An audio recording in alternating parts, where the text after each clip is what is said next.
আপোনাৰ সমষ্টিত উন্নয়ন হৈছে নে নাই? মাননীয় মুখ্যমন্ত্ৰী মহোদয়ে যিমানখিনি ডেভেলপমেণ্ট কৰিছে তাৰ মাজত আমাৰ তেজপুৰখনো পৰি গৈছে। সেই হিচাপত তেজপুৰতো ডেভেলপমেণ্ট হৈছে, বহুতখিনি ডেভেলপমেণ্ট হৈছে। ল'ৰা ছোৱালী আপোনাৰ ধুনীয়াকৈ চাকৰি পাইছে। কোনো মোৰ হিচাপত 100%, মই ক'ম কামবোৰ ঠিকে আছে। ৰাস্তা ঘাট ডেভেলপ হৈছে, নলা নৰ্দমা বনাইছে, চাফ চিকুণ হৈছে। কিছুমান আছে আৰু অকণ কৰিলেতো হৈ যাব বাৰু লাহে ধীৰে। আমি যথেষ্ট সন্তুষ্ট। তেখেতে বহুতখিনি ৰাইজৰ কাৰণে কাম কৰি আহিছে আৰু তাৰ ক্ষেত্ৰত আমি ক'বলগীয়া একোৱেই নাই তেখেতৰ ওপৰত। আৰু আমি আশা কৰোঁ তেখেতে যাতে আমি তেজপুৰ সমষ্টিত আকৌ নিৰ্বাচন গ্ৰহণ কৰিব পাৰে। এইবাৰৰ বিধানসভাৰ নিৰ্বাচনত আপোনাৰ সমষ্টিত মূল যুঁজ কাৰ লগত হ'ব?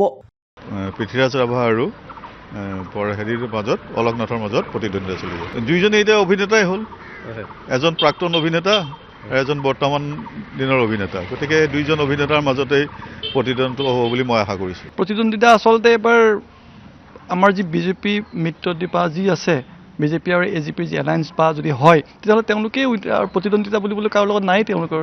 গোটেইটো এনালাইচিছ কৰি যদি চাওঁ, আমাৰ তেজপুৰ সমষ্টিত গোটেই বিজেপি আৰু এজিপি এলায়েন্সেই জয়যুক্ত হোৱাটো ইয়াত মানে এটা সমীক্ষাত গম পোৱা যায়। আৰু বিজেপি বা এজিপি আৰু এইফালে আপোনাৰ কংগ্ৰেছৰ মাজতে হ'ব বুলি আমি দেখি আহিছোঁ।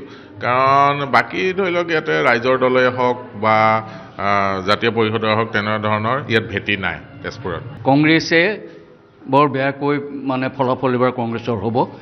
বিজেপিয়েই চবতে এইবাৰ জয় মই সেইটো ভাবোঁ। আৰু তেজপুৰতো মই ভাবোঁ যে এতিয়ালৈকে কংগ্ৰেছে ইয়াত ডিক্লেয়াৰ কৰা নাই আৰু বিজেপিয়েও ডিক্লেয়াৰ কৰা নাই। যদি কংগ্ৰেছ আৰু বিজেপিৰ মাজত প্ৰতিদ্বন্দ্বিতা হয় বা এলায়েন্সৰ, তেতিয়া বিজেপিয়ে ইয়াত অনায়াসেই ইয়াৰ পৰা মানে জিকিব।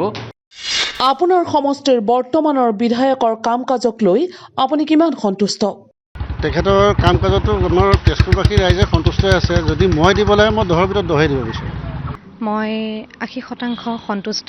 সেই যে থাকি যোৱাখিনি, ৰৈ যোৱাখিনি তেখেতে উন্নত কৰিবলৈ চেষ্টা কৰক আৰু তেজপুৰ সমষ্টিটিক আৰু আগুৱাই নিবলৈ চেষ্টা কৰক। 10ৰ ভিতৰত মই 7 বা 8ৰ ভিতৰত মই দিব বিচাৰিম। 10ৰ ভিতৰত মই তেখেতক 8 নম্বৰ দিম। যথেষ্টখিনি ভাল কাম কৰিছে আৰু যদি নেক্সট বছৰ আকৌ তেওঁ আহে, তেওঁ ভাল কাম কৰিব বুলি আশা থাকিলে। সৰ্বাংগীন যিটো উন্নয়ন, সেইটোত মই যদি মাৰ্কিং কৰোঁ, তেখেতক মই 10ৰ ভিতৰত 7 দিম। 10ৰ ভিতৰত মই 6তকৈ বেছি দিব নিবিচাৰিম। তেওঁক 10ৰ ভিতৰত 6, এনেই এজ এ তেখেত মানুহ হিচাপে ভাল মানুহ এজন, কিন্তু সমষ্টিটোৰ কাম হিচাপে যদি ক'বলৈ যাওঁ, তেওঁক মানে 6তকৈ বেছি ৰেংক মই দিব নিবিচাৰোঁ।